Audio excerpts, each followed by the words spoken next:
Hello everyone, welcome back to Xylem learning. It's me Muhammad Shafeeq P K, your chemistry teacher. മക്കളെ, നിങ്ങൾ basic science എക്സാമിന് പ്രതീക്ഷിച്ചിരിക്കുന്നവരാണ് എന്നറിയാം. അപ്പോൾ നിങ്ങൾക്ക് ഏറ്റവും കൂടുതൽ ടെൻഷൻ ഉണ്ടാവുക ഫിസിക്സ്, കെമിസ്ട്രി, ബയോളജി മൂന്നും കൂടി ഞങ്ങൾ ഒരുമിച്ച് എഴുതണ്ടേ സാർ. നിങ്ങൾ പേടിക്കേണ്ട ആവശ്യമില്ല, നിങ്ങളുടെ ലൈവുകളൊക്കെ കാണുന്നുണ്ടല്ലോ അല്ലേ.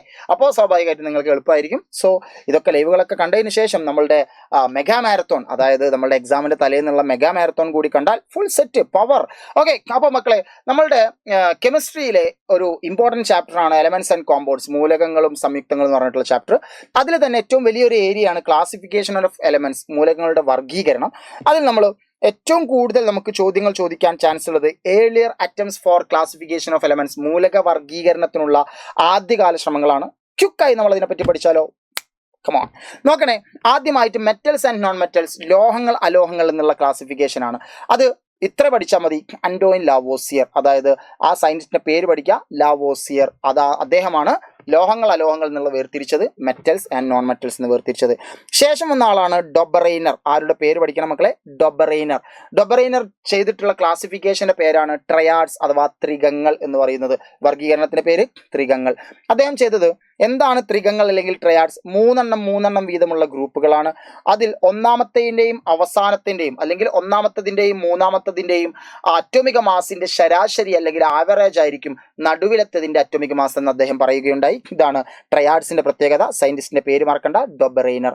ഓക്കെ, അടുത്തതായിട്ട് വരുന്നത് ആരാണ്? നമ്മളുടെ ന്യൂലാൻഡ് ആണ്. ന്യൂലാൻഡ്സിന്റെ ക്ലാസിഫിക്കേഷൻ ആണ് ലോ ഓഫ് ഒക്ടേവ്, അഷ്ടക നിയമം എന്ന് പറയുന്നത്.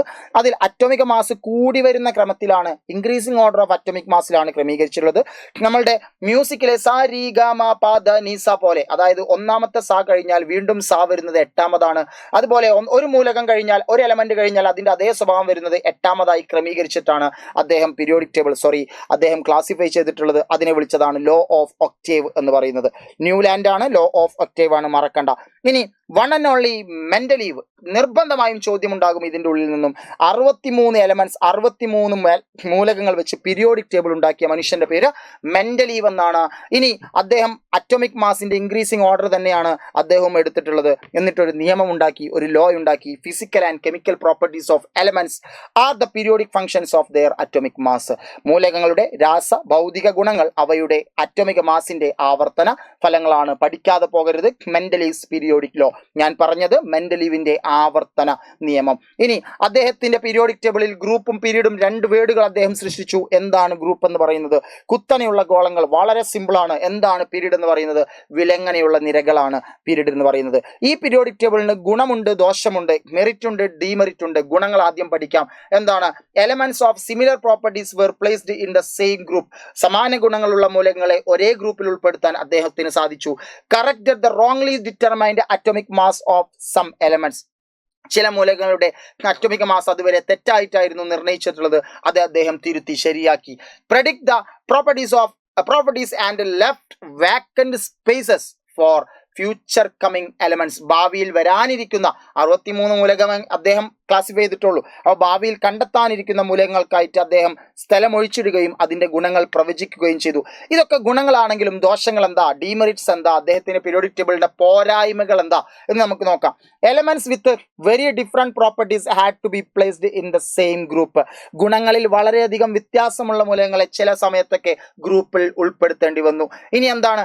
Ascending order of atomic mass is not strictly followed exactly. അതായത് അറ്റോമിക മാസിന്റെ ആരോഹണ ക്രമം എല്ലായിടത്തും ഒരുപോലെ അദ്ദേഹത്തിന് പാലിക്കാൻ സാധിച്ചില്ല. Hydrogen could not be given an exact position. Okay, ഹൈഡ്രജന് കൃത്യമായൊരു സ്ഥാനം നിർണ്ണയിക്കാനും അദ്ദേഹത്തിന് സാധിച്ചില്ല.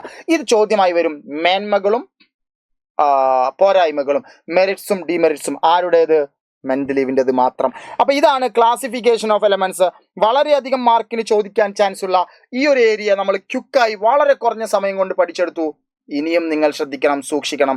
ചോദ്യങ്ങൾ എങ്ങനെ വരും എന്ന് നിങ്ങൾ അറിയണം. അതിനുവേണ്ടി നമ്മളുടെ മാരത്തോണിലേക്ക് നിങ്ങൾ വരണം. Warm welcome, warm welcome, warm welcome. നമുക്ക് പൊളിക്കാം, നന്നായി എക്സാം എഴുതാം. നമുക്ക് 20+20+20 60 മാർക്കും നിങ്ങൾക്ക് ഫുൾ മാർക്ക് നേടാം. നല്ല ഉഷാറായി തന്നെ മുന്നോട്ട് പോവാം. നെഞ്ചും വിരിച്ച് നിങ്ങൾക്ക് ആ പരീക്ഷ എഴുതി വരാം. നിങ്ങൾക്ക് ഈ എക്സാം കഴിഞ്ഞ് നിങ്ങളുടെ ഓണം, നിങ്ങളുടെ ആഘോഷങ്ങൾ എല്ലാം വളരെ ഹാപ്പിയായി ആഘോഷിക്കാം. യെസ്, അപ്പോൾ മക്കളെ, ഇനി നമുക്ക് മാരത്തോണിൽ കാണാം. Signing off.